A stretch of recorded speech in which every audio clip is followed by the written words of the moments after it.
Welcome to the Slop Temple. We pray this video helps. In this video, I will show how to get a grid reference on your Garmin Fenix 6. First, press the GPS button to access the main menu.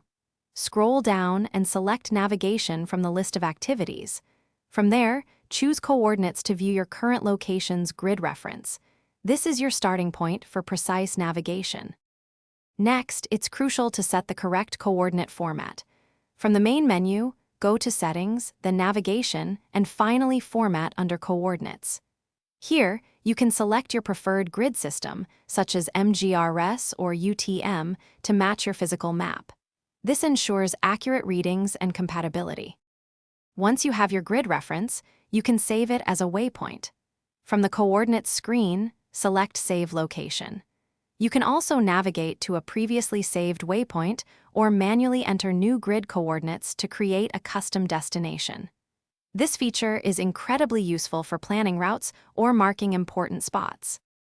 For the best accuracy, always ensure your Garmin Fenix 6 has a clear view of the sky to acquire a strong GPS signal.